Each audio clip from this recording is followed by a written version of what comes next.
Welcome back. We're talking with GAMCO's Mario Gabelli, Charles Schwab's Sonders, and Vine Street's Ira Harris.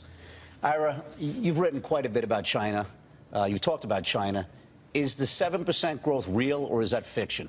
I think it's fiction, but you know, I've been, for 10 years, I'm skeptical on anything that comes out of there, only because my standard was, if you don't allow Google to freely operate, everything is suspect. You know, and I know that's, so I always watch Australia as a better play, just like you watched Levi jeans during the gold rush. You know, Levi sold more canvas, and that told you more, and the picks and shovels. So I watch Australia, and Australia is, you know, it's slow, dramatic. And you watch Australia because they are getting the benefit of the growth in China. Most of it. All right, so what is the real number? What do you think the real number is? Probably, from what I read, probably 4.5 to 5, but it's still an outstanding number. You know, when we think 5%, that's what people forget, 5% GDP growth in China. You think that in 2003, I believe the GDP was 700 billion or 800 billion. Now you're at 10 trillion. 5% is almost as big as the economy was. It's still an enormous number, except that the world seems to be so geared up to whatever thing happens. We look at it very simply. 40% of China's GDP is consumption. We think it's going to grow 10% a year, so that's 4%.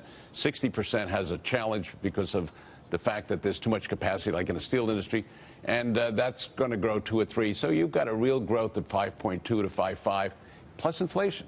And as a result of that, there are certain industries that will do extremely well.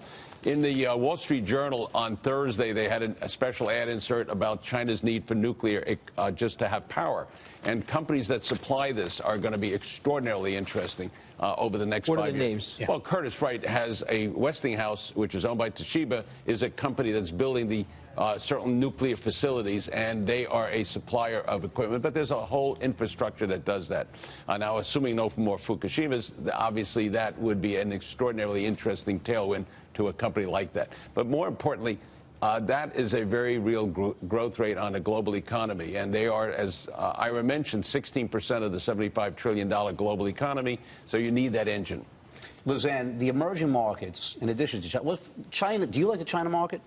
So we're sort of neutral on China. I agree that you have to do the full math and the numbers, and that the growth rate is down, but it's on a much larger base. They are also diversifying their economy as well. Aside from just moving less away from investment and more toward consumption, they are starting to make significant acquisitions outside of China as well, particularly in the U.S. So I think that's a benefit to many U.S. companies, too. And I think we're in a better competitive situation relative to China. The total landed cost gap has narrowed significantly. And back to the conversation we had earlier about manufacturing competitiveness, I think aside from the way politicians focus on it, I think that shift is coming back to the benefit of the U.S. because they've had to raise wages to support this consumer orientation. The emerging markets was probably the big surprise of the first quarter this year, in sense of the bounce back in commodities in the emerging markets. Should investors have some of their money in the emerging markets? Very volatile, but obviously we have a neutral rating to emerging markets, which just means you want to keep your normal long-term allocation to emerging markets, which is an important part of a portfolio from a diversification standpoint. I think what the activity in emerging markets this year reinforces to investors is not to make the mistake that they often do, which is not understanding the power of inflection points, that the markets of any variety care more about better or worse than they do good or bad.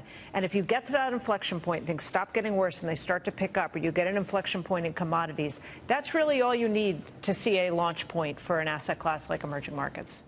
Yeah, I'm basically echo her comments, but I'm bottoms up. So when I look at something in Hong Kong, I'm excited when it's called Mandarin Hotels because of the globalization of their brand. I like Peninsula Hotels, which is also located in Hong Kong. And there are companies in that market. We have an office in Shanghai. We opened an office in Tokyo. We had one in Hong Kong. We're reestablishing out.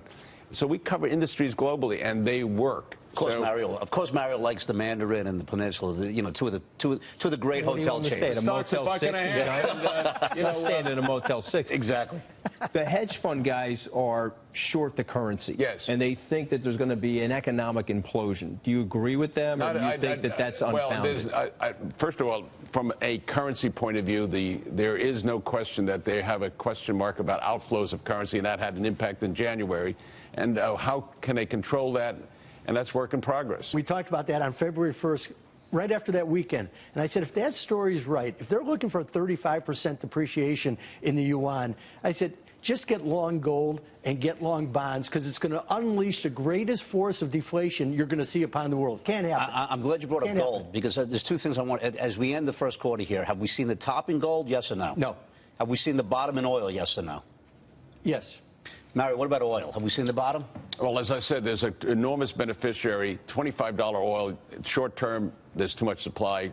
Over the next 12 months, I think it starts holding solid at the $40 on the West Texas crude.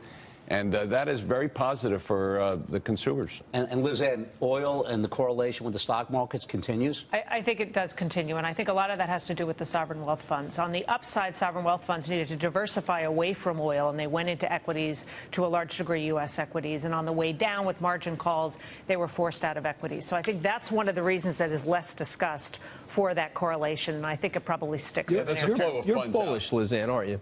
I am. I think we're going to have bouts of volatility and probably greater frequency of pullbacks, but ongoing secular bull market, yes.